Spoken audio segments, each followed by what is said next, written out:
trouble. That's what it means. They can end up being in serious trouble or being shut down and arrested. So everyone is going to comply. People say they don't want to comply, so everyone is going to be complying.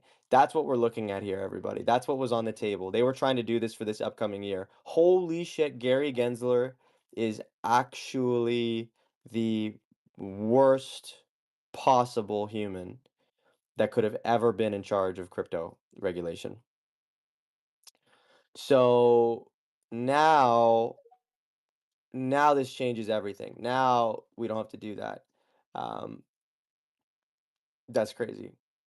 Yeah, time to gamble. That's what people are saying. Time to gamble.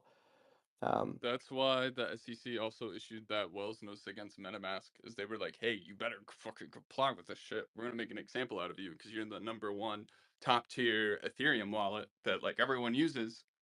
And they were like, "No." So Them yeah, yo, delaying this is like, don't make me count to 10. One. pretty much. they really are the worst. I mean, the IRS is actually the fucking worst. We dodged an absolute bullet, ladies and gentlemen. We dodged an absolute bullet. So this is good. This is good news still. It's actually good news. It's actually good news. This basically has allowed us to continue one more year of degenning. But as Tall was just mentioning, what it actually is going to do is open up the door for a change to this policy. So the delay might just be the first step in getting to a massive restructuring. You think about it. Hey, you think about it. The Donald Trump, what we all want is we want a massive restructuring of the tax code. Have you guys seen the graph of how complicated the tax code has gotten? I mean, Elon Musk posts it all the time. How many pages are in the tax code? How many lines are in the tax code? The tax code used to be like one page, or like not one page. I mean, it used to be. The tax code used to be just like a couple pages. Now it's like And they keep 76,000, adding. and they just keep adding and they never remove. It just keeps getting more and more and more and more complicated. So essentially, what we're looking at is we're looking at an era here where we're going to see a massive revisement to the tax code, but also a potential massive revisement to the um, crypto tax code, and that could potentially open up the door to a massive, a gold era, a gold rush, an absolute gold rush. And I think everyone in this Twitter space, not that they're banking on it, but man, that would really that's gonna do more for us than literally anything. Tax revisions are gonna do more than anything. You think about it. Taxes 40%, even if the market slowed down, but like zero taxes is gonna bring in so much, or even reduced taxes or clarity on taxes is going to bring in so much innovation. It's going to usher in so much innovation, so much rush of capital and talent. The amount of people that would actually come to this industry. I mean, people still think that if you're in crypto, you're like a criminal, which is crazy. The IRS, if you touch crypto, you're like they look at you like a criminal.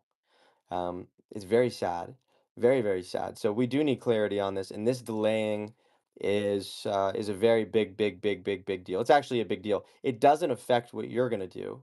It doesn't affect how you're gonna pay your taxes, but it is going to affect what is going on. So I'm assuming that yeah, if you had to connect your Social Security, that that they would also have to be reporting everything. So like Phantom would have to be filing reports and all that stuff, which is crazy because it's self-custodial. Like if I move gold from one safe to another safe, like that doesn't have to be documented. It's self-custody and off the grid. Crypto was supposed to be the same way. They were basically trying to challenge that. Not trying, they were challenging that, and that bill was much worse than I think anybody. I'm realizing now how bad that bill truly was, to be honest with you. So. Very, very good. Damn, dude, it feels like we kind of dodged a bullet there, actually. A big bullet. A big bullet. Although there is a lot of misunderstanding as to what this actually was. So now that you know that, now that we're good, that's very beneficial. That's super beneficial. And it also highlights the fact that, man, US based cryptos, I am more bullish on than ever. Let's take a look here at the top cryptos for the day. It's a good day for crypto today, ladies and gentlemen. It's a good day for crypto. Bitcoin did touch 97,000. It's at 96,500. Ethereum at 30, who would have guessed? 3,400, 3,450. You can't make that shit up. XRP is looking absolutely gorgeous right now at $2.40. XRP also creeped back in at the number 3 spot, passing Tether once again. It is past Tether once more. And Tether so XRP has a market cap of 137.7 billion, Tether at 137 billion. Actually, mm, XRP is one third the market cap of Ethereum. Can you imagine if XRP flipped ETH? I can. Just throwing that out there. Let's keep going. BNB actually flipping Solana. Holy cow. BNB flipped Solana. Solana's at 99 billion market cap. What do you guys think about that? I mean, they've been going back and forth all bull market, so that's not really surprising. I was looking at the runners on BNB though. For the market cap that BNB's at, Solana's got a lot higher market cap plays. Now, some of that comes into the market cap manipulation, like what you were talking about, Bark. But I think it's very interesting that you're gonna have a blockchain of that size, but no really huge billion-dollar runners that we're seeing on the timeline or that we're seeing on CoinMarketCap from the chain. Same thing with XRP though too, right? So it's gonna happen eventually. Uh, Solana just, I mean, Solana is even doing well right now. And for it to actually be flipped that hard, Solana's up 8% on the 24-hour well, it's at $205. Solana was up to 208 today, which is absolutely gorgeous. Let's not forget it was just at 180.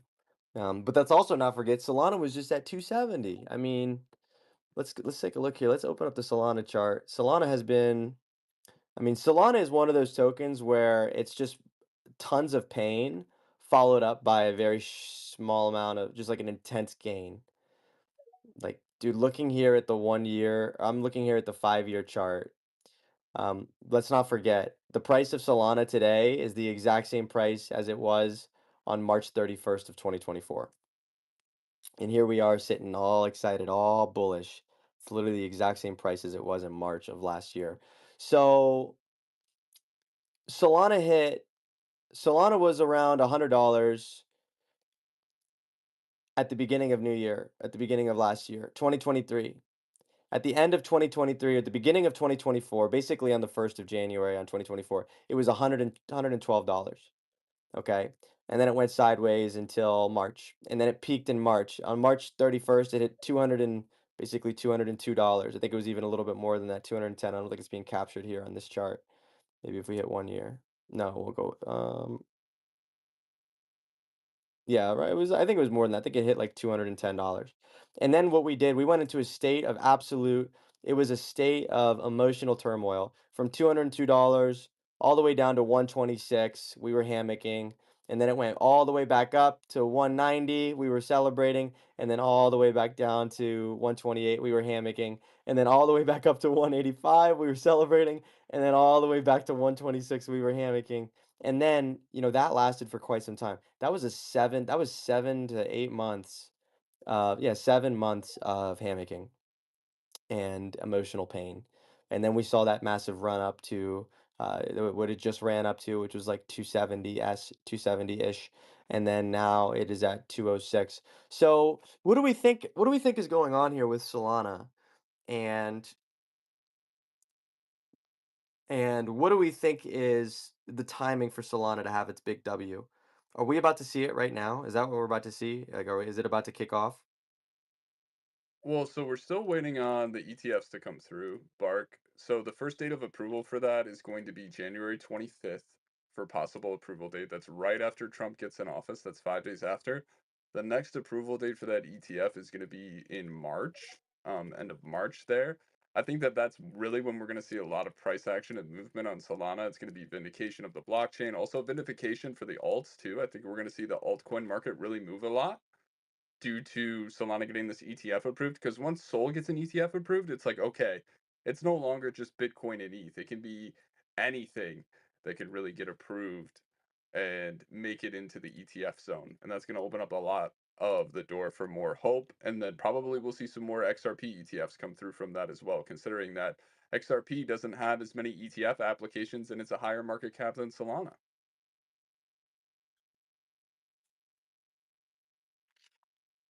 Hmm. Dude, the Th- what's up? I think if Solana really does take this whole AI thing seriously, and if the Solana Foundation really puts in some like firepower behind it, and like utility, and have real companies and people use it on a real life use case instead of just trading meme coins, I think it really does. That would act as a catalyst as well for like a price jump. You're thinking if we get like a broad scale use case, like AI app that a lot of people are actually using that has real application power, that could really pump the Yeah, and valuation of it. mainly Yeah, and mainly also Solana needs to be a lot quicker to become the AI blockchain, because there's going to be a primary blockchain that's going to be using AI, and everyone's going to be like, oh, that's the place you go for AI/crypto applications. And I think Solana has a chance to really to be that blockchain. That's true. I think that there are chains that are fighting for supremacy of that. I mean, you've already seen Base come out and say that not Base, Coinbase's founder come out and say that they're going to have AI agents on Coinbase. So there's been this big AI agent push on Base. Virtual's protocol is the highest by market cap AI protocol that's out there right now, which is on Base chain. Essentially, it's like this. It doesn't look like a pump that fund, but it's basically like a pump that fund for AI on Base chain. And that's where a lot of the AI volume is going to, like that AI XBT coin that we've talked about on Spaces several times, like that's from there. Um, and so Virtuals is really taking that by storm. So Solana does have a little bit of catching up to do in regards to that. And we'll see how that goes. And I think AI 16Z is one of the front runners in that. And then there are some other like marketplaces that are coming out with that, but we'll have to see. I don't think that there's going to be any other place to really go to because I've looked at the other chains to see if there's a lot of AI development or a lot of AI tickers or coins, and Solana just has the volume and the attraction that devs are actually going to go to, and that's going to be the biggest thing. It's like devs want to go where the volume is, where their project has the biggest chance of being successful. It's like when you start a business, you look at the market that you're actually deploying into. You want to go to the best market for your business. You don't want to open a uh s- a snow cone stand in Antarctica, right? You want to open something that's got hot chocolate in Antarctica. So you got to think about your market when you're approaching it. Yeah, and including the like if the tax situation gets resolved and it becomes more clear, then I see, like I said again before, the Web 2 companies that are essentially, looking to implement AI as like a primary function or like a major part of it, of their operations.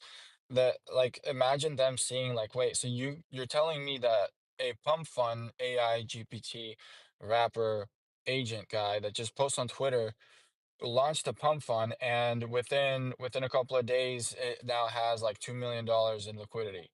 You got to be freaking kidding me. Like, any startup founder or Web 2 business that is trying to get up and running looks at that and just feels absolutely crushed, because like good luck raising any money without giving, like, 10 to 30% of your company on a seed if you don't have that type of money to start with.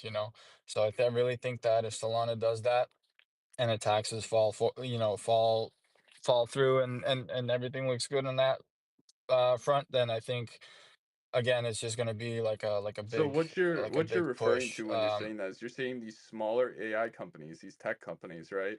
Rather than having to go to Wall Street and doing like a seed round where they're going to a VC and they're doing that, they're looking at crypto and they're saying, "Hey, I'd rather go to crypto because one, I can be more successful. There's all this money flowing around. And two, I'm not going to need to give away a bunch of my company because I can just raise it from the actual ecosystem itself, right?" Okay, Yeah, okay, yeah, exactly. And also including DeSci as well. You've noticed has been like getting some traction. Same situation there. They're trying to raise funding for, research projects that essentially a lot of these big pharma or a lot of companies they'll just say it's too risky to invest into. And so if you just, attach it to some degen gamblers that are willing to lose their money on a pump fund, it will benefit the organization in the long run anyway. okay.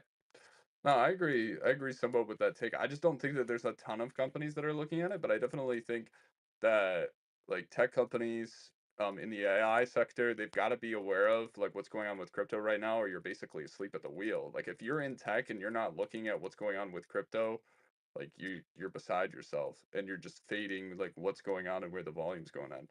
But the other thing to also consider with that is people are very hesitant to embrace things that are new or to go towards things that are new. I mean, look at the Microsoft shareholder vote, for example. It was half of 1% of shareholders voted to add Bitcoin to their balance sheet, right? So this also shows that like a traditional investor mindset and in traditional like tech stocks and tech companies, there's not really much of a demand or a appetite for crypto. So we'll just have to see how it all plays out. Yeah, for sure. And yeah, it's mainly the startups, like the agile ones, the ones that are willing to adopt new technology and ideas for sure. And because it's more risky in the beginning anyway, and that's that's essentially why you're creating a startup in the first place is to disrupt a existing technology or a format of, of a value system. All right.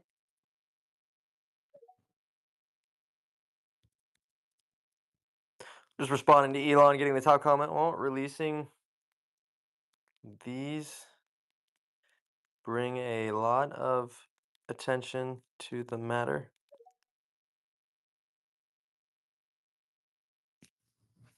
Boom. These souls are flames. Yeah, the when it comes to blockchains and when it comes to this, people always talk about TPS and this and that. It's funny. I was on a call yesterday, and this guy was telling me about all these crazy utilities and all this stuff that they're working on, not even on a blockchain, but with a project. He's like, "Oh, we got this, we have that, we have an AI agent, we have a store, we have this and that." I was like, you know what? At the end of the day, people, for the most part, don't care. I mean, genuinely, like, sorry, most people don't care. You can tell me that you have the best utility, the best project, the best blockchain in the world, and then I go look at a token called Fartcoin, and it's at a 1.4 billion market cap all-time high.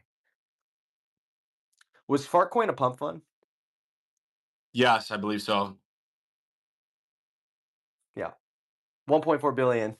Did you get exposure to Fartcoin? Yes, I did. What market cap? Like 700, something like that. Yeah, crazy. This is not an industry of, well, when it comes to any industry, right? Ideas are always overvalued at the beginning. If you take a look back at the internet, the top internet companies were not necessarily who was bringing in the best numbers of visitors or the most amount of revenue. That wasn't who was performing the best as an internet company and who was getting the most amount of VC funding or the best raises and things of that nature. When it came to internet companies and who was raising the most amount of money, it was based upon ideas that before the internet bubble. So huge amounts of money were being thrown at internet companies simply because they had a good idea, right? Or people that were bullish on them. And a lot of these companies didn't actually have real numbers. They weren't having customers or anything like that. I mean, if you take a look at Amazon, Amazon was losing money. Amazon was losing money. And they had a long-term profitability model, but they were willing to lose money for years to gain market share and steal it. And some people saw it, some people didn't. But the people that saw it were betting on the idea. You take a look at Uber. Uber is still losing money. You know that Uber's still losing money. How could a company like Uber be losing money? Well, number one, they do it for tax purposes. They don't pay federal taxes because they're operating at a quote unquote loss. And that doesn't mean, guys, when a company's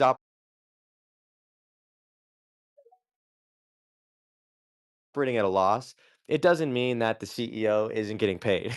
Like the CEO of Uber is probably making a gazillion fucking dollars a year. Um, but these companies, like Uber, for example, is betting on self-driving cars and the fact that they're not going to have to pay drivers in order to become profitable in the long run. That's what their long-term strategy is. They think that by the time they have self-driving and all that stuff, that it'll become profitable. So people are betting on the idea before the technology is even there. So that's the price that you pay when you're early. So when it comes to crypto, people are just betting on ideas, right? Earlier today we were talking about AI agents and why AI agents are, you know, doing so well right now. Well, AI agents are just the combination of several tools that already exist. So what is an AI agent? Let's break this down. What is an AI agent? Who on stage can tell me what an AI agent is? I can. It's a chat. It's like a chat GPT wrapper off of a personality with just some fancy little API keys that you can just post on Twitter for you. That's what I think it is. Yes, an AI agent, I mean, it can be several different things, but it's usually a combination of a few different AI tools, given a personality. So it's not just Grok or ChatGPT. Usually has a personality. You can give it characteristics. You can actually create your own AI agent right in ChatGPT. So I can load up ChatGPT and I can say, hey, forever in this specific conversation, I want you to speak like you are a Viking. You are an ancient Viking, and you will communicate as an ancient Viking for all of our remainder of our, conversations. And then he says, okay. And then I say, hey, can you tell me a little bit about aliens? And he'll be like, "Arr, yeah, yes, you bastard," something like that, and he'll talk like that. Now he's an AI agent. And, this philosophy of an AI agent can evolve over time. It can be given additional things to do. You essentially combine multiple different AI tools to create, an AI agent. And people right now, here, so this is the phase of AI that we're at. We had chatbots, and then we had, such as GPT, Grok, and the Google thing and the Bing thing. And then we had image generation. We had Midjourney, ChatGPT there as well, and like render and all that stuff. So then we had those, and then we had voice chats like 11 AI. And if you guys haven't played with 11 AI, it's pretty cool. I'm not going to do it now, but I've done it before in spaces. It's text to speech on a whole nother level. So we had all these individual tools for AI. Now people are they're combining them together to create these AI agents. So not only does it just respond to you like a Viking in text, it will speak like an actual Viking. Like it will actually have the voice. It will reason like a Viking. It will create images like a Viking. And then it may even animate those images like a Viking. And then it can take orders and actually work and execute. So it's starting to kind of piece together. Before each individual component was separate. So Midjourney was over here, 11 AI was over here. ChatGPT was right here. Now these AI agents are connecting all the dots. So imagine now I take the extension cord of the image generation, I plug it into the wall. I take the voice generation of 11 AI, I plug it into the wall. I take the mind of the Viking, I plug it into the wall. And then I take a new thing. I create a schedule and I create a task for it. I take a Twitter account, I plug it into the wall. I take a Discord, I plug it into the wall. I take a Telegram, I plug it into the wall. And essentially now you have one AI that's mind is powered by several tools that are all connected that is now given a tasks or several tasks that it needs to complete. And not only does it need to complete these tasks, it needs to complete them on a timely manner or whenever you request them to do.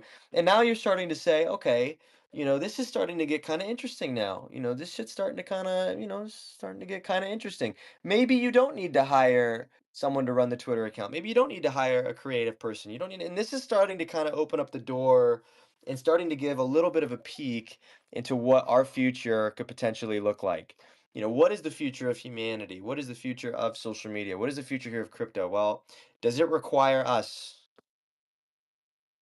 Are humans required? Is our input required? We had a little discussion about you know, I guess ethics of AI, the future of AI in this morning space. And let me tell you something.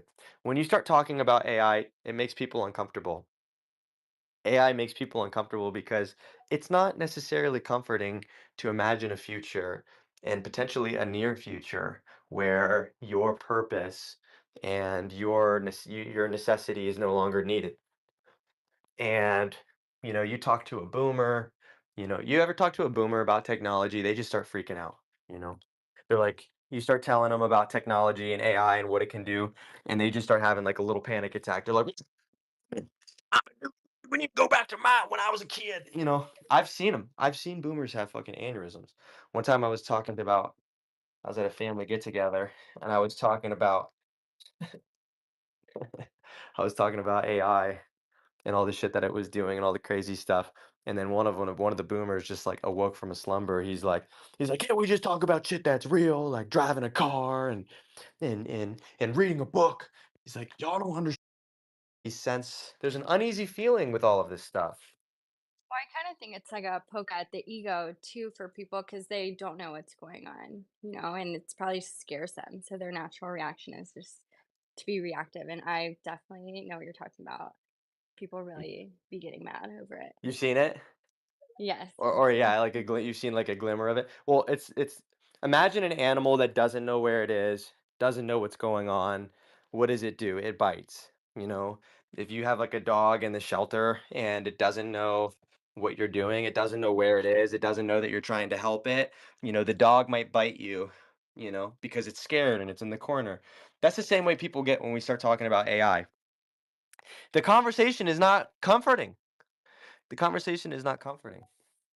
I think the conversation is also not comforting because the outcome of this is not just a couple of people losing their jobs.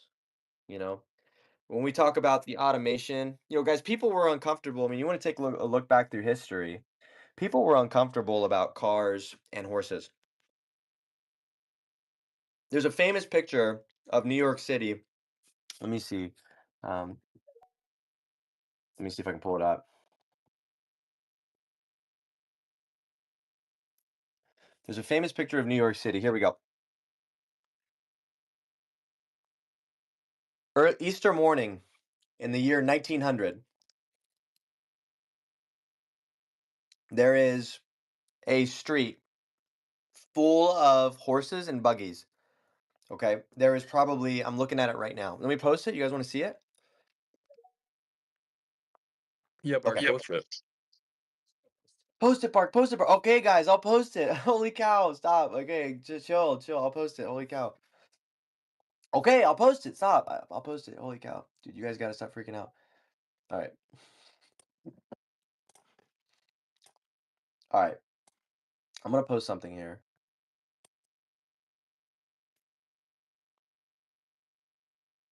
Spot the car.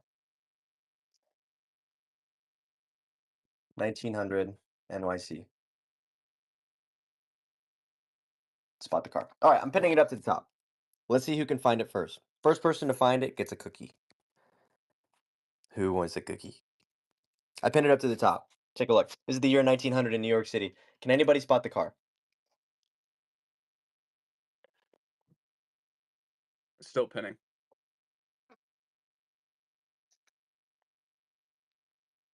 Isn't there a bunch of cars? What do you mean? Can anybody spot the cars? Those are buggies. Really? Like there's horses pulling them? Holy shit, there is. Yeah, a horse and a buggy. Okay, where's You've never seen those, Shibo? I did. I I've did one actually time when we were in Taiwan actually. Okay, so I've still seen them today. I think I see it. Is it on the left, like left-hand side coming towards the photographer? Who's gonna find it? I found it. What do I get? Who wants a cookie? What do I get? Who wants a cookie? Give me the cookie. Wait, I don't see it. You don't want Does no you one can must no one not see it? want the Wait, cookie then. where do you think I it is, don't think I Zivo? want, but I like finding a car in here. I still I don't found see it, it. Bark. Here, Oh, I see is it. that it? I Okay, need can my someone zoom spectacles. in and screenshot it or like circle it? It's on the Right side towards the middle, I False. think. It's on the left side.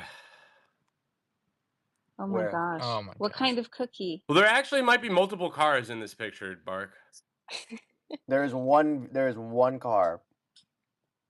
I commented with the screenshot. Oh, it's on the left side. Yeah, me and intern found it first. Nice. What do we get?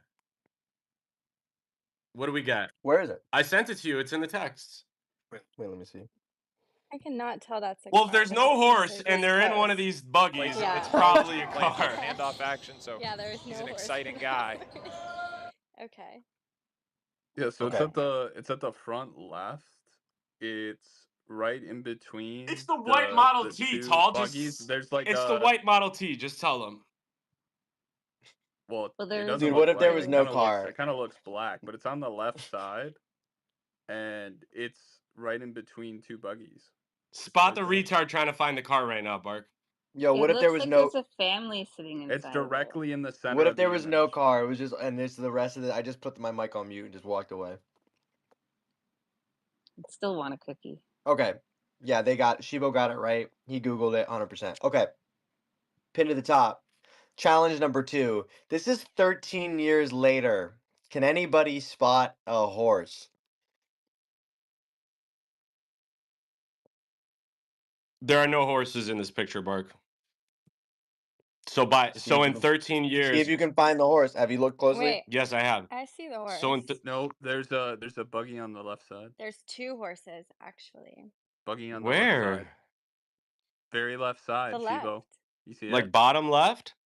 No, Okay, I want my top left, cookie. center left, right No, underneath the it's street too lamp. grained out. Like it's too. Bro, No, those are it's 2 horses.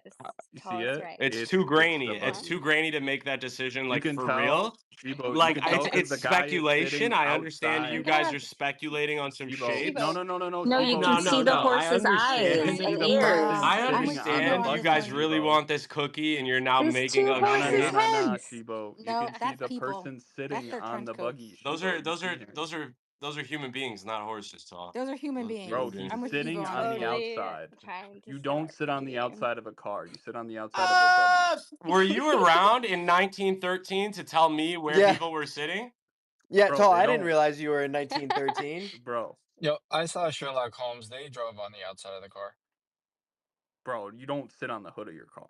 Brother, there is a time and place to sit on the hood of your car and flat. Like take Wait, a where nice. do you think the horse is? Where do you think the horse is?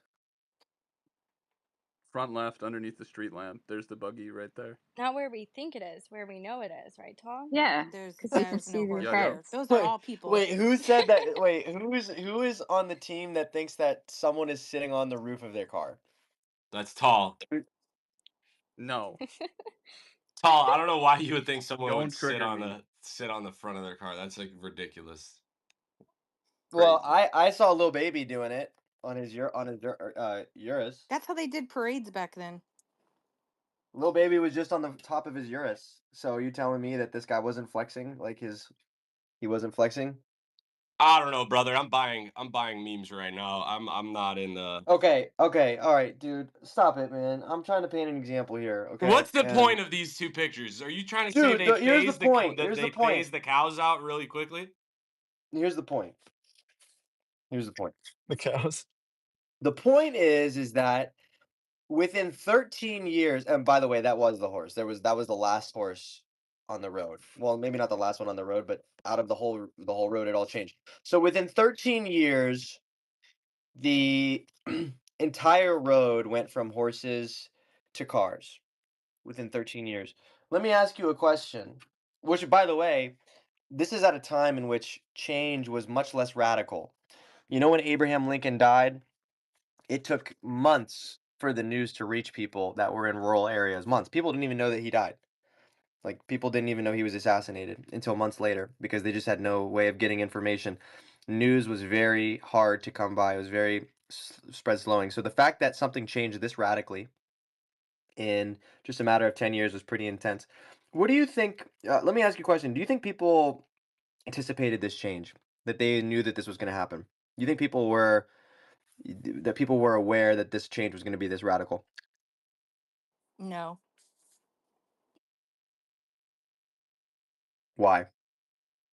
I don't think so, because so many people are they don't like change. So kind of like with the computers, when like cell phones came out and computers, there's a lot of people that are in like denial when it comes to change. And when people, some people don't want to go like with the minority too. A lot of people do, but with the cars and the horses, I think that a lot of people, they just didn't think maybe they could afford a vehicle, so they thought maybe that was never going to happen for them. So that's my opinion. I also think that people don't like, for instance, Elon Musk, he thinks about how to change the future and he's thinking like very differently. Whereas I think like most people just think on a day-to-day basis and what they're doing. So they're not thinking of like what's the future. They can't even like fathom it of what the future is going to be like. So I think even for us, a lot of us, we probably can't even fathom what, we're going to experience or what life's going to be like in 20, 30, 40 years. Like I've asked my grandma multiple times like, what was it like watching the interstates be built, the internet come about, like watching everything like evolve? And she's like, it's just been the craziest thing, like seeing everything. And so for me, I'm like thinking about when I'm her age, like what is it? What are we gonna witness in our lifetime? I Flying think big cars. yeah, and I think Bitcoin's definitely gonna be like big It's in so our lifetime. exciting. And yeah, Yeah. most people plan based on history, but I think we're surrounding ourselves with people who plan based on the future. And Look, it's my grandma's birthday today. happy Happy birthday, girl. birthday, Grandma. Mhm. All right, I'm gonna read you guys some quotes. These are from the year 1900. First car came out, by the way, in 1880s. Really, like 18, like the first kind of like manufactured car. The Model T came out in 1908, 5 years before that pin post was taken. Here's some quotes from early 1900s. The horse is here to stay. The automobile is a novelty, a fad. This is the president of Michigan Bank advising Henry Ford's lawyer not to invest in the Ford Motor Company. Here's some more quotes. There's no reason anyone would want a car. Horses are cheaper, more reliable, and have been used for centuries. The automobile has practically no chance of replacing the horse by a means of transportation. Cars are noisy, smelly, and break down far too often to ever compete with the sturdy and reliable horse. What happens when you run out of fuel? With a horse, you just feed it hay and water. Why would anybody trade the companionship of a horse for a lifeless machine? Bro, imagine calling an automobile smelly when you have a wild animal. Well, I think early Y- automobiles. I mean, look, this isn't the McLaren. Like, this isn't a McLaren. This is like the early cars. Probably did smell really bad, bro. Like straight up. Yo, and Yeah, I they don't had think horses crank would engines. appreciate you calling them big smelly animals. Like that's a little bit extra. Yo, and horses are definitely not the smelliest animal either. I mean, horses. They don't smell amazing, but like people I'm clean They sure, look wash good, them. dude. bro. I'm sure you could hang like a car freshener thing on the back, like on the horse's I neck, mean, and it no, will smell good. people wash. I thought you were buying memes. No, I am. I am. You want Okay, me to include you in on some of these plays, or not? You're good. You're like on so FSD mode right now. no, I mean you can walk people. It's not like people just left horses out in the mud. People would wash them and comb them and take good care of them and clean them. Like that was a part of having a horse. You took good care of it. And if you clean a horse and you clean up its pen, like a dog, a dog can be a really smelly animal, but if you groom a dog and you clean up for the dog, a dog can smell good. A dog can smell like my dog smells like coconut oatmeal and lavender. So because it got shampoo and conditioner. So these were some of the early criticisms of horses or of cars, and then within 13 years, nearly all the cars on the road were completely replaced by all the horses were replaced by cars. I think there's a very good learning lesson here. A couple good learning lessons here. What can we learn from the horse story that maybe can apply to AI? Any parallels here that you think? I mean, maybe I don't know. Maybe an animal and a car. Maybe it's too far of a difference. Is there any parallels that you're already noticing with AI that you may notice here with this original story? Yeah, a lot of people they see the AI. Some people think of it as a scary thing, and some people think of it as a positive thing. And it goes same thing with this with the automobiles. You know, when they had horses, I was there. You know, I'm old. When they had horses, you know, they that was their form of transportation, and then some people weren't ready to switch over to automobile, and with all the movies that have come out about AI, a lot of people are weary, especially when you were talking about earlier about the AI who didn't want to like be shut down and was trying to like copy itself. So I'm That's not on a the fence movie. with AI. That's not a movie. No, no, I know that's not a movie. I know that's what I'm Oh, saying. That's real life, That Bart. just That's what I'm happened. saying. I know that's what I'm saying, and that's why my brain is like, oh gosh, like I was on the fence, and now it's like, oh, I'm like, I've seen iRobot.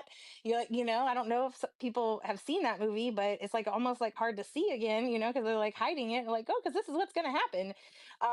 So yeah, I think it can go either way, and that's the hardest part. You just don't know.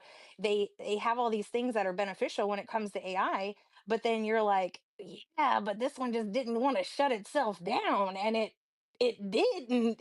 Like it, oh man, it just blows my mind. The thing that I'm thinking about, in terms of like our everyday thing is one Google. We always Google for everything, and now me personally, I've always been just using ChatGPT and Grok for any answers because it will give you links as well, and it'll find you, reliable sources, alongside with like just labor, right? The doing the everyday things in terms of white collar work, like behind the computer. AI is just gonna be able to take care of all of that. Yeah.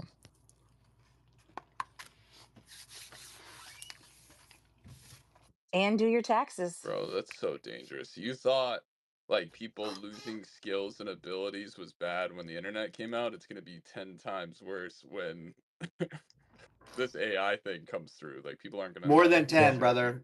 More than 10. You can't even calculate You it. think it's Yo, I gonna be mean, 100 times worse? dude, Good you can't. It's God. not even. There's not even a number. What the question is? Okay, I want to finish on this point because that gets into the doomsday part, which I love because people start having miniature panic attacks. Obviously, like if this conversation is triggering to you, it's a trigger warning. The leave button's in the bottom in the top right. Words can't hurt you, and I think it's better to be informed. So, but we are going to get into some deep AI stuff here because AI meme coins are ripping, and I think it's important that we understand what we might be dealing with here as we explore them.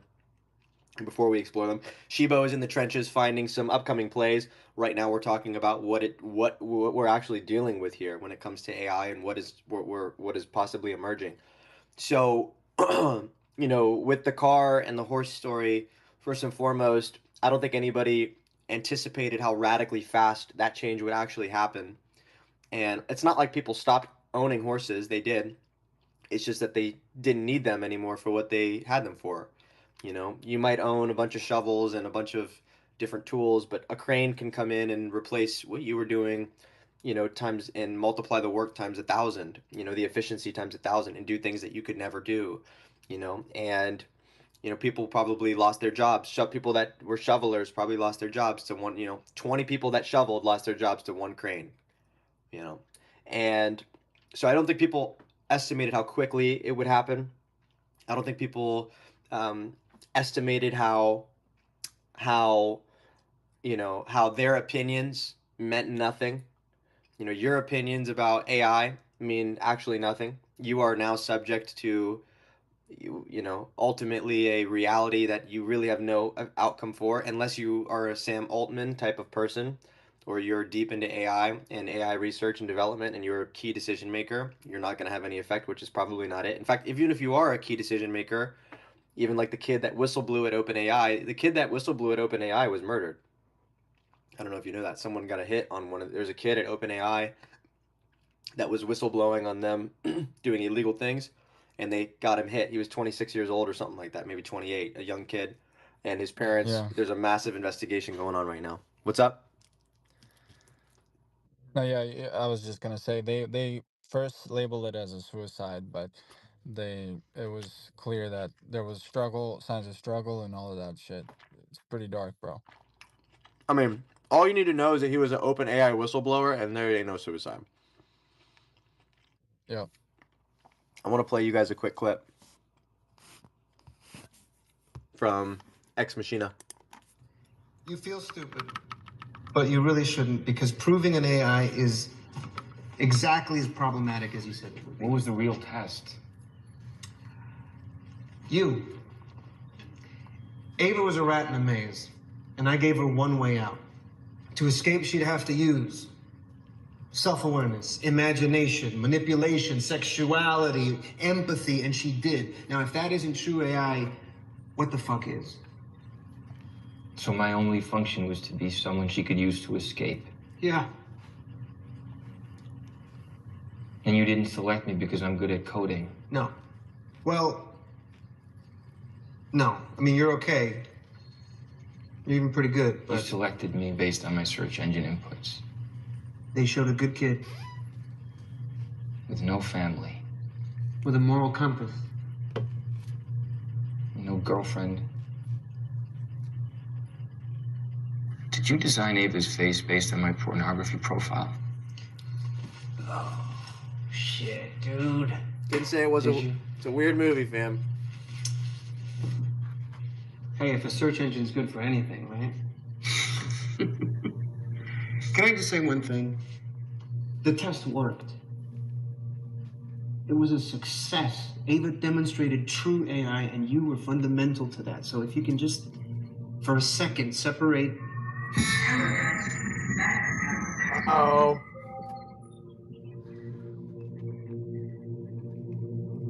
Well, I guess it's 10 o'clock. Ava's gonna be wondering where you are. Uh-oh. Let me ask you something.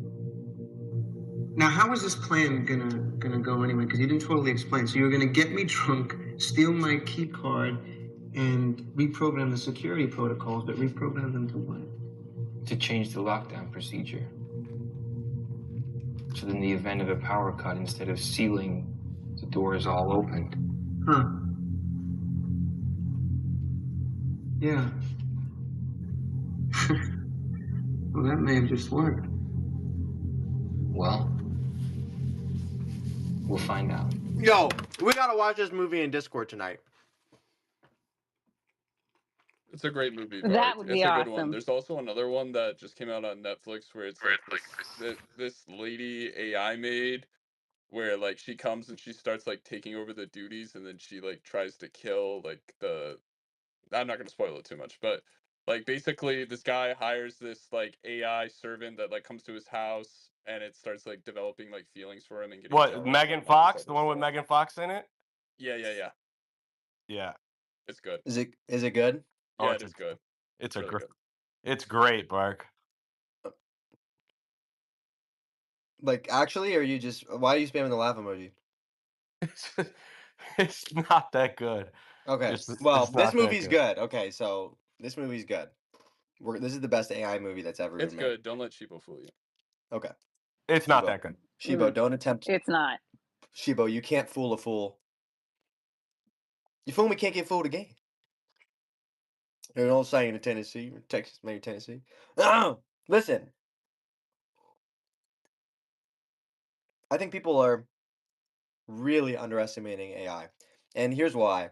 Part of the reason why. See, a car wasn't absorbing every bit of information. Yo, I'm starting to have one of those little like moments here, actually. You have one? No, like a moment where like a moment where the fog is clearing and you can start to see really far. That ever happened? Like Absolutely. you're out in the morning, it's foggy and it's a little bit hard to see. You're out super early, misty, foggy, and then the sun starts to kind of come out and then the fog goes away and then the distance in which you can see increases. I feel like I'm having a mental version of that moment. And what that moment is that It's not so much the AI, it's who is controlling the AI and giving it access and tools that is the actual issue here. That is the biggest concern. And why is Elon Musk so concerned about Sam Altman and the people that are running AI? Do you think there's a coincidence there? No way. I trust his assessment. Also, other evidence that's already been presented. I'm trying to find this one clip.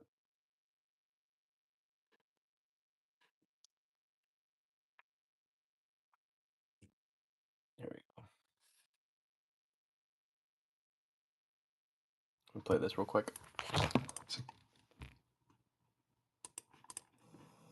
And it seems like it's built into us. It almost seems like it's an instinct that we're working towards this, that we like it. Mm-hmm. That our job, just like the ants build the anthill, our job is to somehow or other fuel this. Yes. I mean, I made this comment some years ago, but it feels like for AI, effectively, we are building it. And then we're building progressively greater intelligence. And the percentage of intelligence that is not human is increasing. And eventually, we will represent a very small percentage of intelligence. But the AI is informed, strangely, by the human limbic system. It is, in large part, our id writ large. How so? Well, you mentioned all those things, the sort of primal drives. Mm-hmm. There's all the things that we like and hate and fear. They're all there on the internet. They're a projection of our limbic system.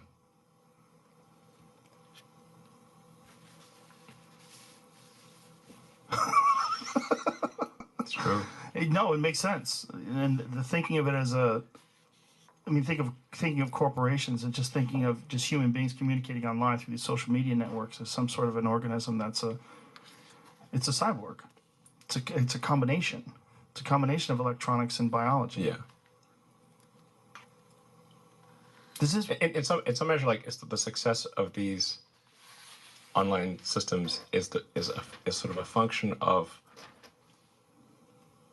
how much limbic resonance they're able to achieve with people.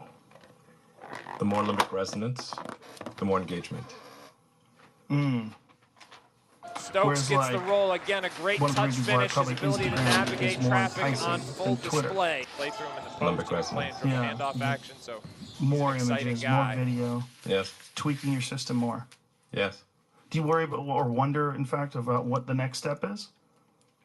I mean, a lot of people didn't see Twitter coming, that, communicate with 140 characters or 280 now would be a thing that people would be interested in. Like, it's going to become more connected to us, right? Yes, things are getting more and more connected. They're, at this point, constrained by bandwidth. Our input-output is slow, particularly output. Output got worse with thumbs. We used to have input with 10 fingers, now we have thumbs. But images are they're a way of communicating at high bandwidth. You take pictures and you send pictures to people. That communicates far more information than you can communicate with your thumbs. So what happened with you where you decided, or took on a more fatalistic attitude? Like, what was there any specific thing, or was it just the inevitability of our future? Now, further complicating this identification of this individual, we also discovered through the coroner's office that the individual had sustained a gunshot wound. I try to convince people to slow down prior to the detonation AI of the vehicle. To regulate AI. One of the handguns was found at his feet. This was futile. Inside of the vehicle. I tried for Now, years. further complicating this, This seems Nobody like a scene listened. in a movie Nobody where the listened. robots are gonna fucking we take also over and you're discovered freaking through me the out. coroner's office Nobody listened. that the Nobody individual listened. No one. had Are people sustained a more inclined to gunshot listen wound today? It seems to like an the issue head that's brought up prior to more the often over the last few detonation years of the than it vehicle. was maybe 5, 10 One years of the ago. It seemed like handguns was science found fiction. at his feet inside of the vehicle. Maybe they will. Now, further So complicating far, they this haven't. identification of this individual, we also Guys, this discovered was through the coroner's office that the individual had this was in sustained a 2018. gunshot wound By the to way, it's head January 2nd at prior 2:02 to p.m. the detonation of the vehicle. I wish the AI doesn't kill us all. One of the handguns was my wish. found at his feet inside of the vehicle. This Now, was further January complicating 2nd. this I'm sorry, this was September identification of this 7th individual, of we 2018, also discovered through the coroner's where office Elon that says the individual had nobody listened sustained to a him about gunshot AI, wound to the and he head tried to slow them prior down, to the detonation and nobody of the listened to him. vehicle. When he One of the said the word handguns was futile, found I actually at his watched feet this inside of the before, and vehicle. it did it Now, further exactly the same complicating again, this like a wave identification of of this chills individual, all the way up my we spine. also discovered through the coroner's office that the individual had sustained a Futile. gunshot wound to the head prior to the detonation of the vehicle. One of the handguns was found at his feet inside of the There's a great clip. I don't want to play the full here. I don't want to play the full complicating amount. this identification of this individual, we also discovered through the coroner's office that the individual had sustained a gunshot wound to the head prior to the detonation of the vehicle. One of the handguns was found at his feet inside of the vehicle. Now, further complicating this identification of this Better individual, chance of we also discovered through the This is more coroner's recent. This office is last year that the individual with Tucker advanced Carlson. AI being beneficial sustained to a humanity gunshot in that wound circumstance. to the head But all regulations start prior with a to perceived the detonation danger. Planes of the fall out of the vehicle. sky or food causes botulism. Yes. I don't think handguns the was average found person playing with at his AI feet on his inside of iPhone the perceives vehicle. any danger. Can you just Now, further roughly complicating explain what you this think the dangers might be? identification of this individual, Yeah, so the danger, really, AI is the individual had sustained a perhaps gunshot wound to the head more dangerous than, say, mismanaged aircraft design or production maintenance or bad car production, in the sense that it has the potential, however small one may regard that probability, but it is non-trivial. It has the potential of civilizational destruction. There's movies like Terminator, but it wouldn't quite happen like Terminator, because the intelligence would be in the data centers. Right. The robot's just the end effector. But I think perhaps what you may be alluding to here is that regulations are really only put into effect after something terrible has happened. That's correct. If that's the case for AI, and we're only putting regulations after something terrible has happened, it may be too late to actually put the regulations in place. The AI may be in control at that point. You think that's real? It is conceivable that AI could take control and reach a point where you couldn't turn it off, and it would be making the decisions for people. Yeah, we also discovered through the absolutely. No, that's definitely where things are headed. For sure. I mean, the things like say ChatGPT, which is based on GPT-4 from OpenAI, which is a company that I played a critical role in creating, unfortunately. Back when it was a nonprofit.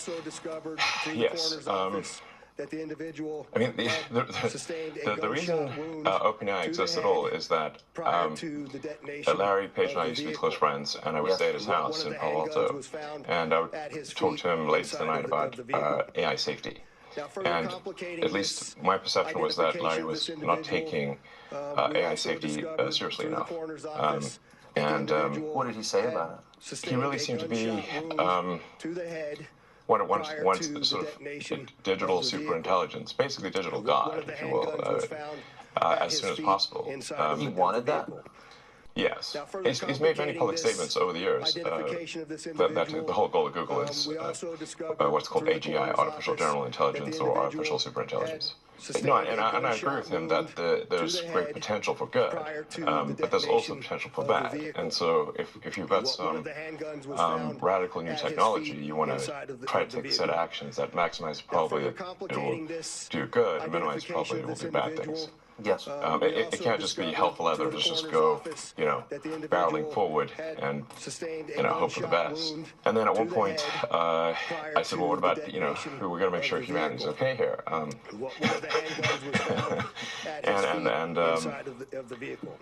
then he called me a specious. Did he use that term? Yes. And there were witnesses. I was the only one there when he called me a specious. And so I was like, okay, that's it. Yes, I'm a specious. Okay, you got me. What are you? Yeah, I'm fully a specious. Busted. That was his last straw. At the time, Google had acquired DeepMind, and so Google and DeepMind together had about 3/4 of all the AI talent in the world. They obviously had a tremendous amount of money and more computers than anyone else. So I'm like, okay, we have a unipolar world here, where there's just one company that has close to monopoly on AI talent and computers, like scaled computing. And the person who's in charge doesn't seem to care about safety. So basically, to summarize what he's saying here, the leader of AI was Google, and the head of the AI at Google was essentially and recklessly and carelessly barreling towards artificial digital intelligence, artificial general intelligence, saying that they need to create a digital god. Now, without bringing in any religious texts or diving any deeper than dipping your toes in to this, what happens to those societies and people who claim to be God and attempt to play God? Any questions? Anyone want to lean in some insight on that? What happens when people try to play God? Now, further complicating this identification of this individual, they normally, at least in biblical times, they get smited by God, they get destroyed. Well, they have some short-term success, and then they get wrecked. The detonation of the vehicle. It happens over and over One of the handguns again. was found at his feet inside of the vehicle. Now, further so what happens? Can you give me an example?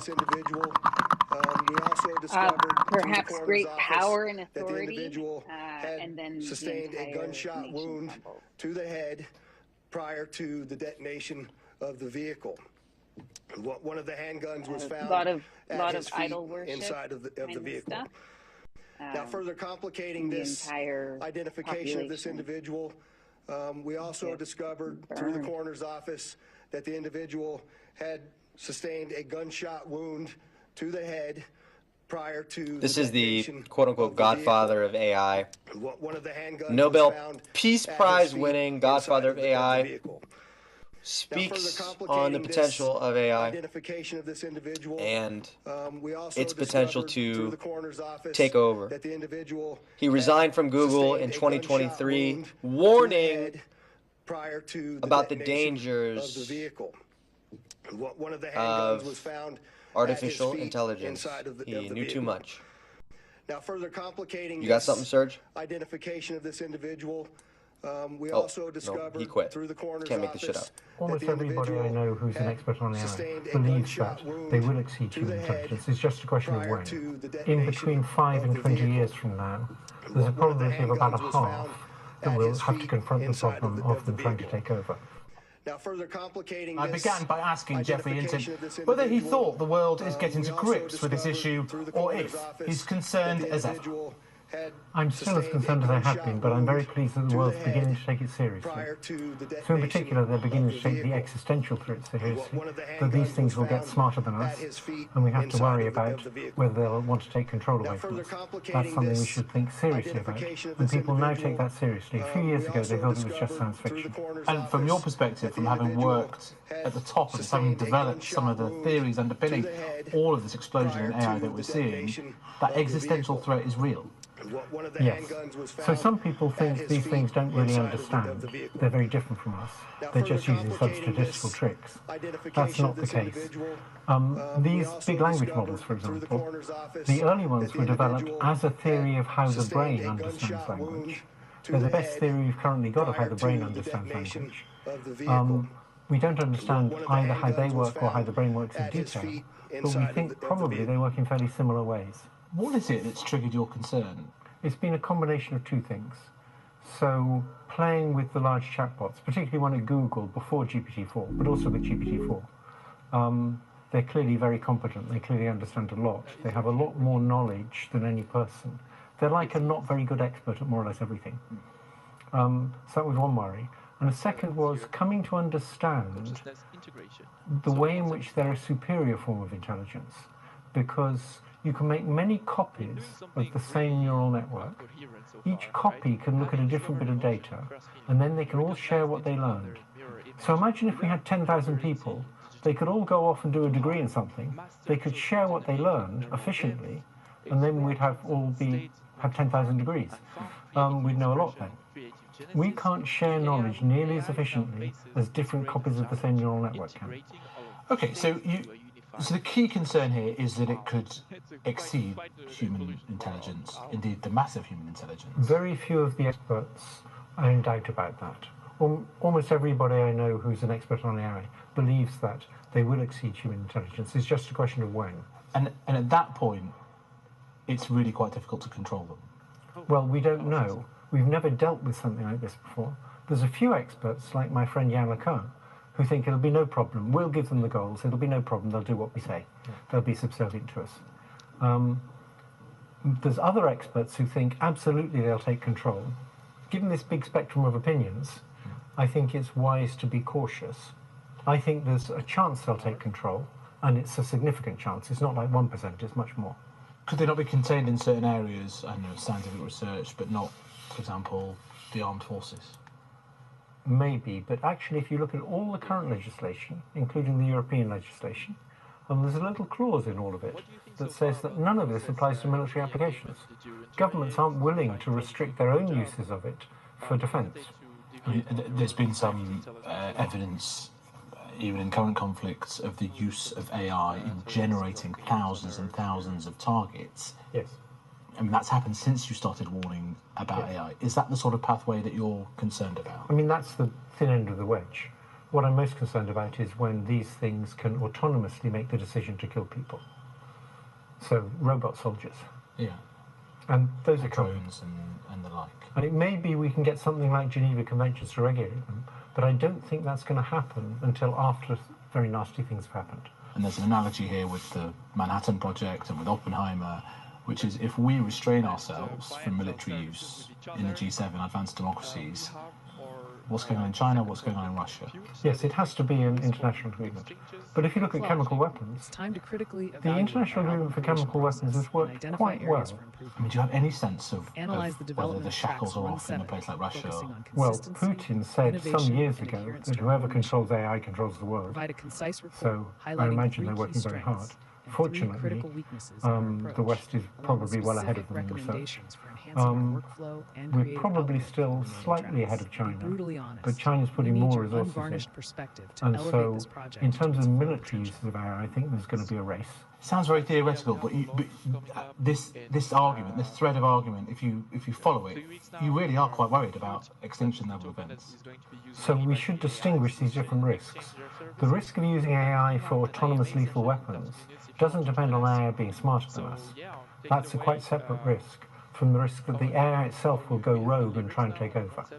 I'm worried about both things. The autonomous weapons is clearly going to come.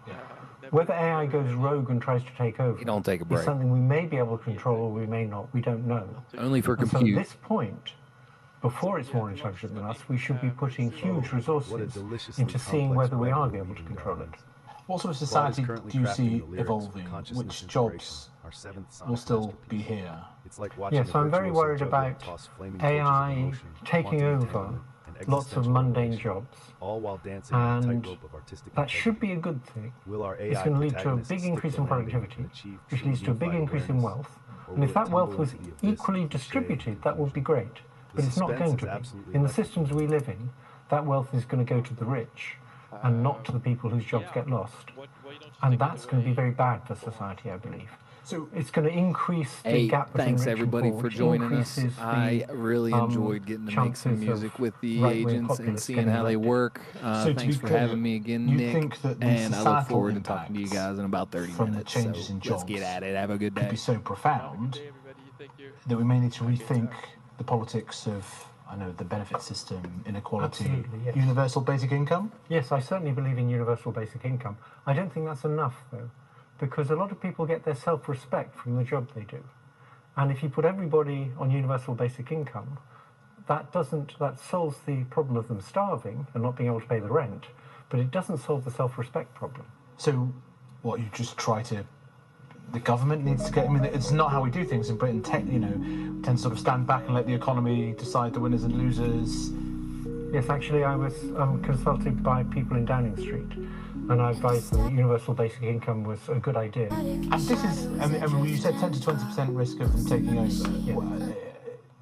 Yeah. Are you more certain that this is going to have to be addressed in the next five years, the next parliament perhaps? My guess is in between 5 and 20 years from now, there's a probability of about a half that we'll have to confront the problem of them trying to take over. Are you particularly impressed by the efforts of governments so far to try and rein this in?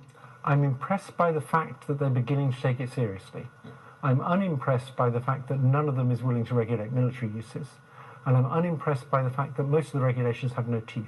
Do you think that the tech companies are letting down their guard on safety because they need to be the winner in this race for AI? I don't know about the tech companies in general. I know quite a lot about Google because I used to work there.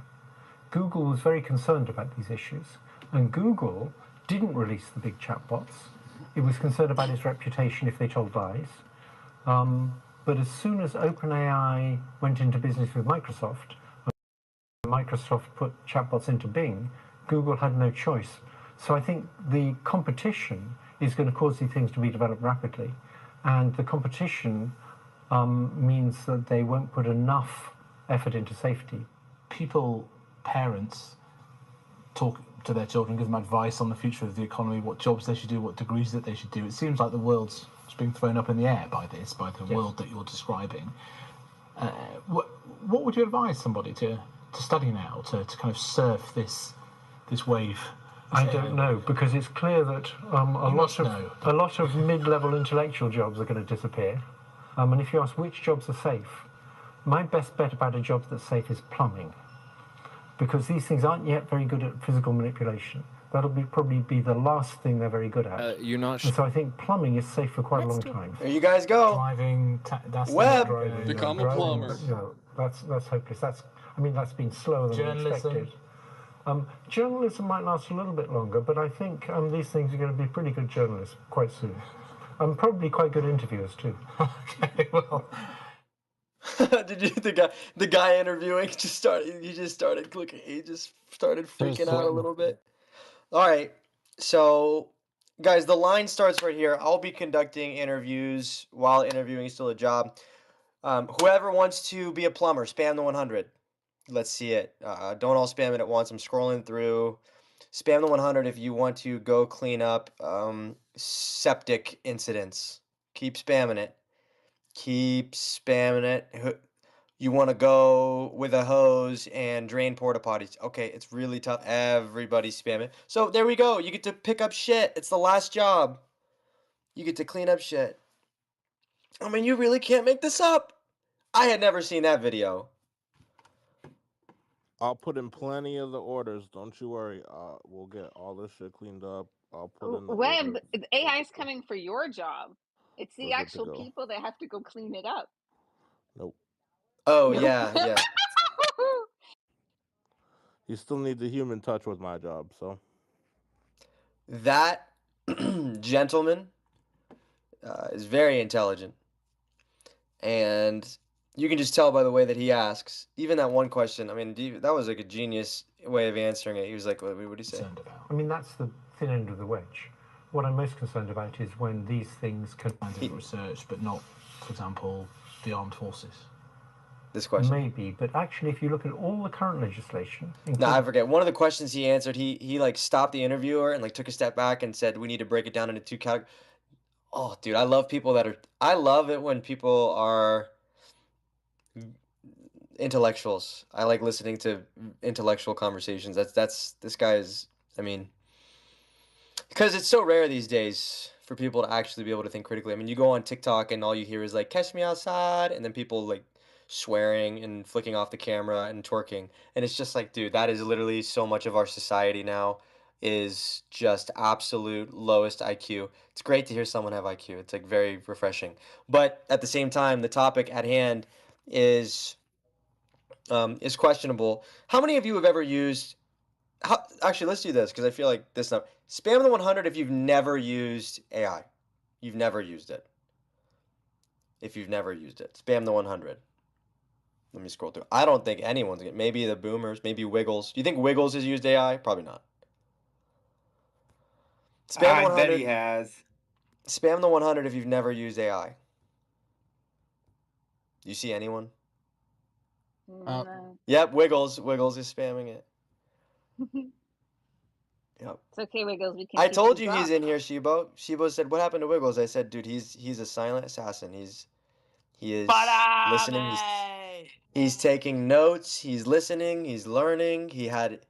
He's going through his cycle."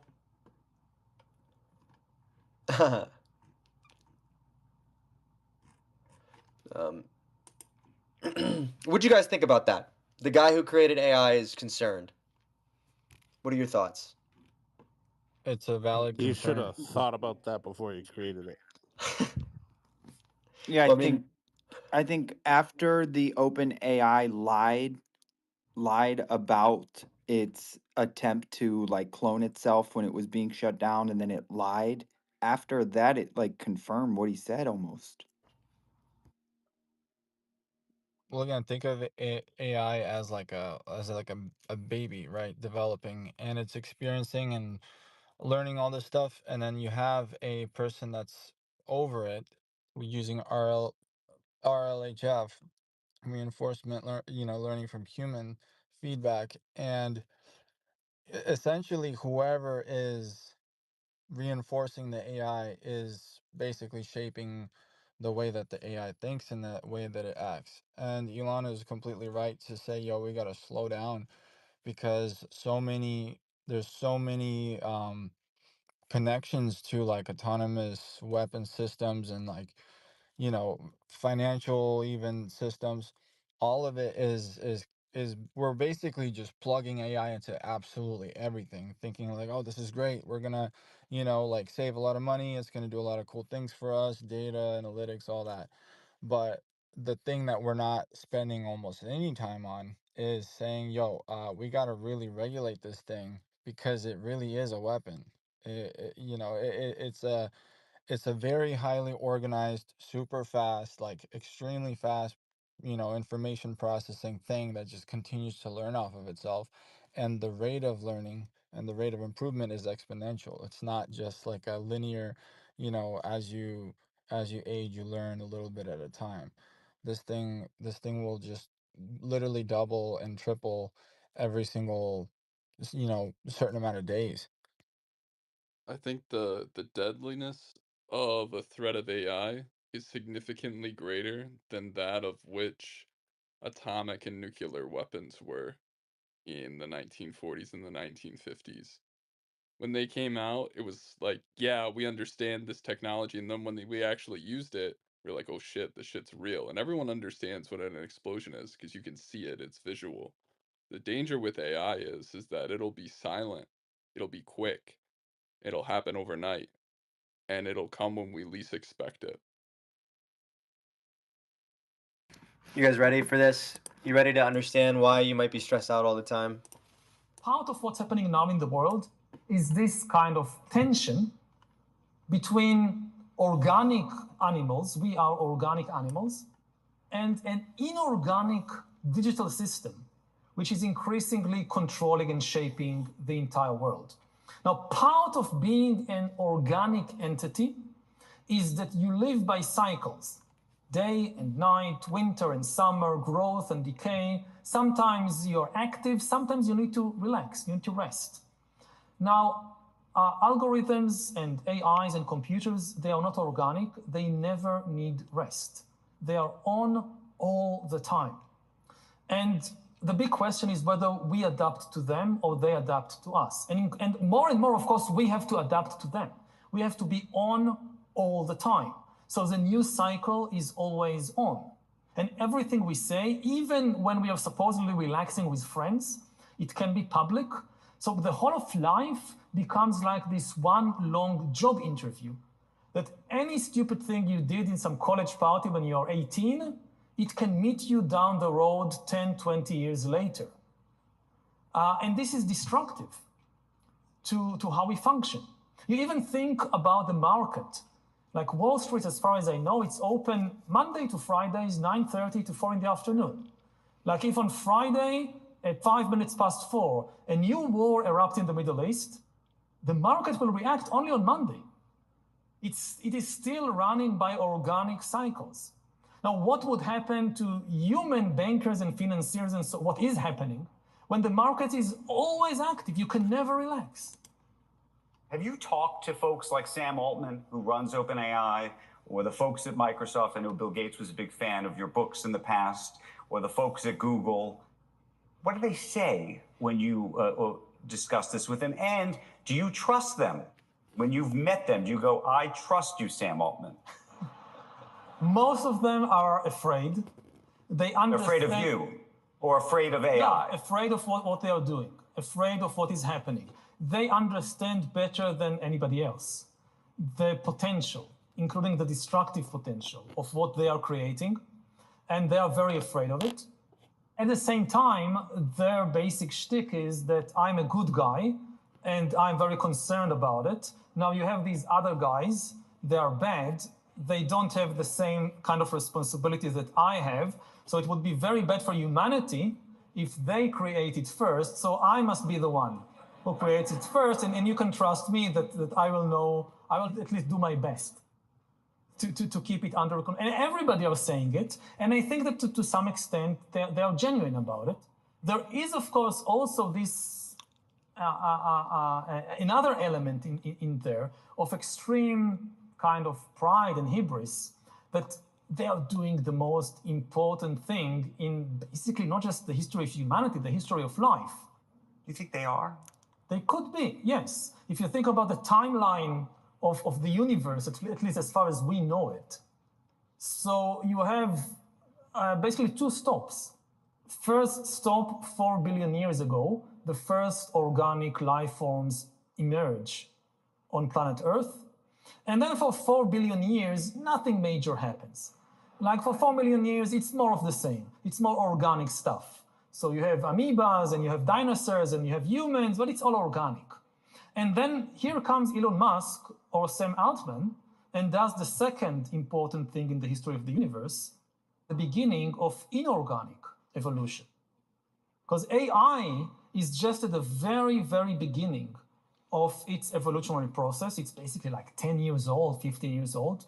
We haven't seen anything yet. GPT-4 and all these things, they are the amoebas of AI evolution.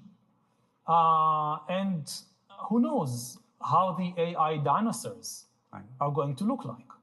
But the name on the inflection point of the history of the universe, if that name is Elon Musk or that name is Sam Altman, that's a big thing.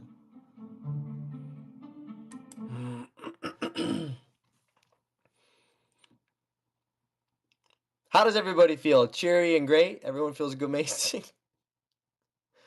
Everyone feel good right now?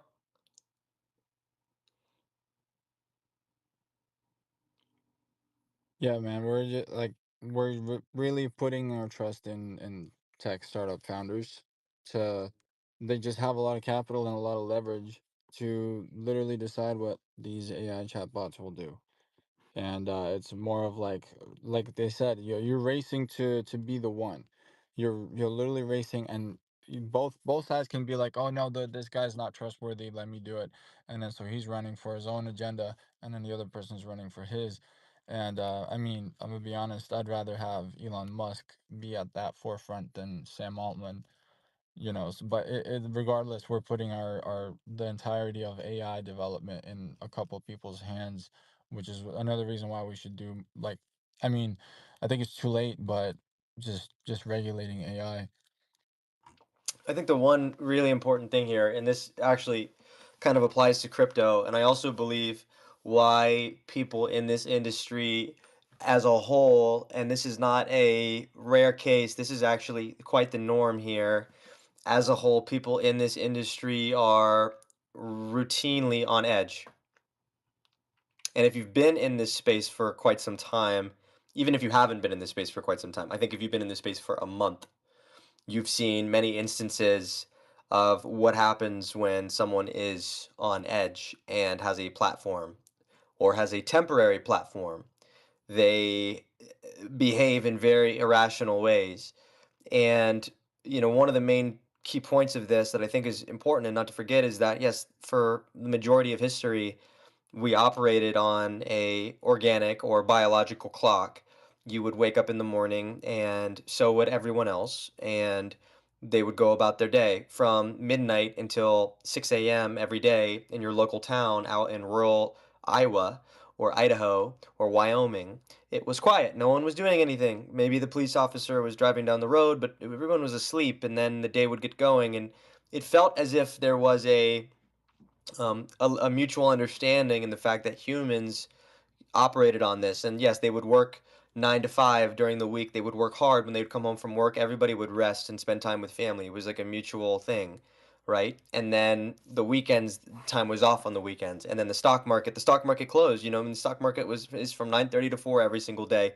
And when it is not open, people go and rest and don't pay attention to it. You are not losing anything when it is closed. Your finances are still. That means that you can rest knowing that everyone is on the equal playing field. And then for many reasons, but mainly with the advent of technology, you saw this progressively changing. And one of the other things that he said is, hey, what would normally happen in private, you doing something stupid, let's say that you jump off of a roof onto a ping pong table at a party, previously in history it would have just been between you and your friends, but now it's recorded, uploaded on social media, and can potentially jeopardize your job, your chances at a future career. Everything that you do and say is documented. Everything that you do and say is shared. Everything that you do and say will be used against you, will be even digitally and artificially manipulated in order to paint an image or a narrative, which I have seen directly recently. I mean, we've all seen it. We've all seen it. So now it's I think this is a good explanation as to what is this pressure that everyone is feeling. Everyone feels it. No one is the only people who don't experience that level of pressure are the people that are living in the woods. And I think there is I think given the option between living in the woods and not living in the woods, I don't think many people would choose to live in the woods because there's difficulties of that life as well. But there's almost this new speed at which we're moving that is uncomfortable. And even if you've adapted to it, I can say for one thing, I've certainly adapted to it, but it's not. Um, is it a good thing? Is it a good thing? And the human part of me says it's very unhealthy and is very concerned. But I am committed to the future, and part of me will become AI at some point, inevitably, or I die. So, well, I don't know how I feel about dying right now. I've got lots to do. So yeah, I'm thinking about just loving all parts of myself, the AI part and the human part, and maybe taking a little bit of a rest this afternoon for my humanity. Yeah. The other thing too is when you rest, I mean, as he's saying, is and this is also part of the reason why crypto is not only so alluring, but why crypto is actually very dangerous for your psyche, is that, how many of you, when you wake up in the morning, the first thing you do is grab your phone? The first thing. You don't have to lie. Before you wake up and thank God for being alive. Oh, it's quick. Thank you, God. Or I need you, God. Or oh, God. And the phone almost at the same time. Yeah. Maybe outside of that. The first action before you wake up and, do anything, the first thing you do is check your phone. Every morning when I wake up, well, the first thing I do, unless I slept on a big meme coin bag. If I sleep on a big meme coin bag, I'll wake up at 3 in the morning to check on it. I'll wake up at 5 to check on it. But the first thing I do in the morning is I grab my dog and squeeze her, tell her she's a good girl, give her a big old kiss on the head, and then I grab my phone and start checking on crypto, so checking on the prices. I think we all know this is not good. Actually, this is not good. We are not meant for this. Our bodies are not built for this. So we are in a very strange time. And in crypto, especially, the combination of social media. Social media was the first vehicle for this sort of thing. Social media was one of the first, times where yes, you were missing out, and back before there was finances involved, you would be missing out on events. I just remember having social media in high school was was an opportunity for people to show off what they were doing and who they were hanging out with. And oh, were you seeing a movie, or were you at a party, or were you with these people, or were you doing something maybe you shouldn't have? These were the kind Snapchat. Like, were you taking a picture of a Svedka bottle when you were 16 years old because that was the coolest thing you could be doing at 16 was drinking Svedka? And it just created this sort of weird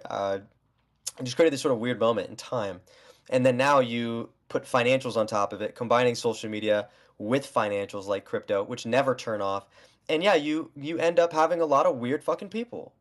When I sit there sometimes and question why do so many people behave incredibly irrationally on this app, I just have to remind myself that this is people are not in a environment that is conducive to our biological nature. This is a very strange place.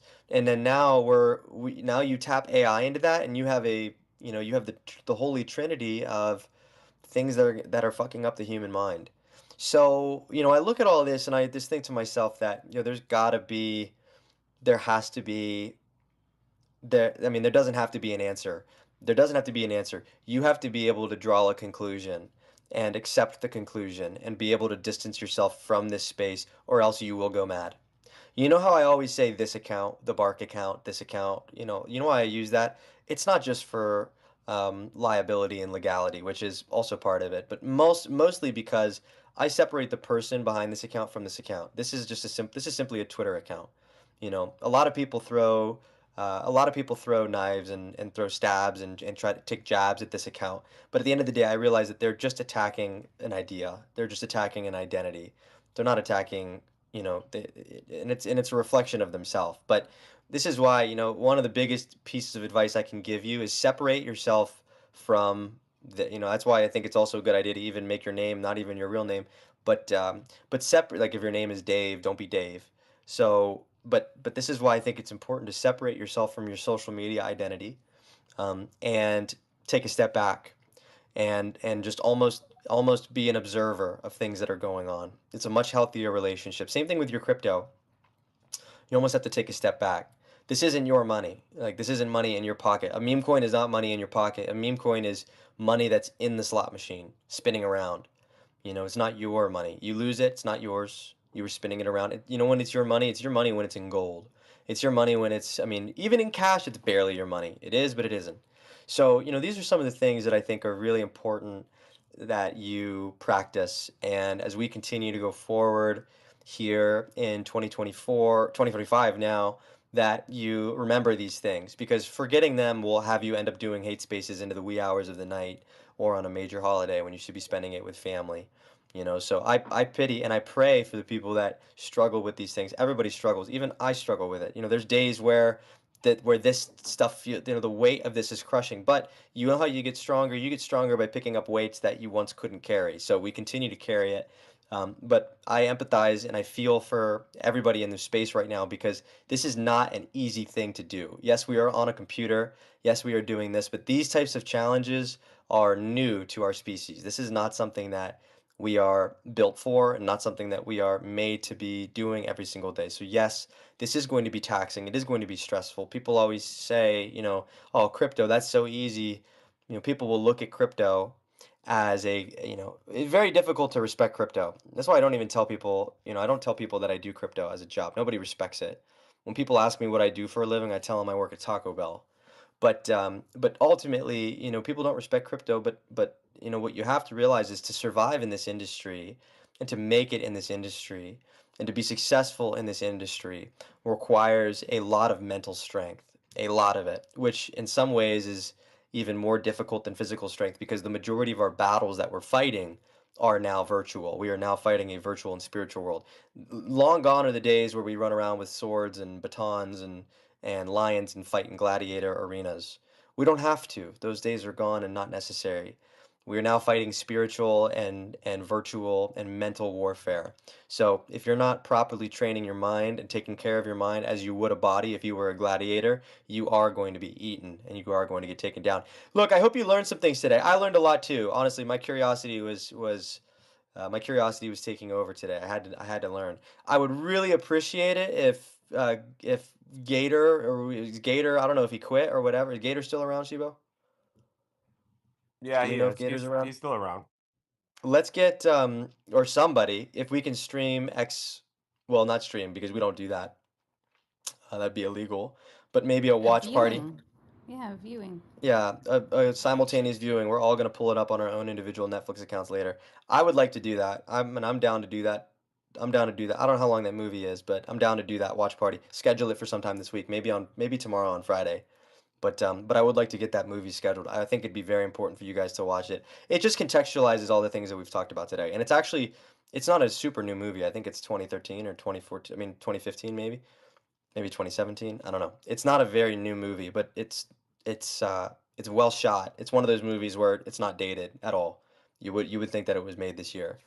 Very well written, very well executed, cinematically, very beautiful movie, and haunting. It's a haunting movie, not a scary movie. It's not scary. It's haunting. Very big difference. Scary is when there's something that jumps out and goes, bah! But haunting is where it, well, I think you can probably imagine. Everybody, thank you for tuning in today. We will see you at 5 o'clock p.m. We also did a subscriber space last night. Oh, did I even tell you? King Ant, you won a giveaway last night. I win every time I'm not there. No, I know, No, but like we're you still can gonna. claim it. Just be there at 5 o'clock. You can bro. still go. This You is, can still do it's it. big. It's big, brother. Actually, you know what? Tell him, Mark. King Ant, guess what? What? We're sending you and Webb on a once in a lifetime dream vacation. Oh my goodness. Straight up. I can't wait. You will be traveling to, you have a passport, right? Yes. An international journey of wonder and excitement. You will be traveling, you will be island hopping in the tropics. You will be I don't even want to spoil. I don't want to spoil it. Let's just say it'll be ceremonial levels of excitement. I'm not gonna miss it, guys. 8 days. I'm not gonna miss it. 8 days. We're gonna get you the camera. We're gonna get you incredible camera gear, DJI, maybe a packable drone, and we're gonna pay for everything. You and Webb to go, and it'll be a brotherly bonding thing. But ultimately, I think that this will be a great experience for you to do some onboarding. You know those videos that you've been doing at the mall. I think that this is really to put those skills to the test. I'm ready. You're just gonna I'm ready, need. Bart. You're just gonna need eight. You're gonna need like a week. It's gonna be a week. 8 Done. days. Done. Okay. 100%. 100%. All right, let's go, baby. Now we just need Webb. Now we just need Webb. Let's just get him confirmed, and yeah, I'm already speaking to the tribe leader now. So we're just starting to get everything locked in, and it's gonna be fucking amazing, dude. It's gonna be amazing. You ever gone hunting? Yes. Yes. Then it's gonna be right up your And alley. don't you remember, Bark, that I've always wanted to go spear hunting and jump on a grizzly bear? You Yeah. know, I don't know if a grizzly bear is going to be the thing. No, but, no. It might be something else. No, mainly just large snakes and wild boar and spiders and large insects. Just mainly, it's like that vibe. King It, you're gonna love it, dude. I feel like you're gonna have an amazing time. Don't wear the chrome hearts on this trip. I'm leaving that at home. Yep. Yeah, no chrome hearts on this one. Just it's gonna be fucking amazing. It's gonna be amazing. Shibo, you ready to set them up? I'm ready, brother. Oh, I don't think they're ready. there is it's not full throttle, but there is an active war with the Shinakwi tribe as well. So I just wanted to give you that warning now. There is an ongoing war, but it's not like no like weapons of mass, like nothing aerial. Mainly just ground and aquatic. Hand to hand, a lot of hand to hand. Hand to hand, like rocks and stuff. Bow and Yeah, arrow. stuff like that. You're gonna have a great time. This is amazing. I'm super You know what? excited for you, King Ant. Yeah, me too. There were a lot of people that wanted to go, but you guys won instead. So, GG. Well, I was giving them first dibs, and King It just 100. He just said 100% that he's down.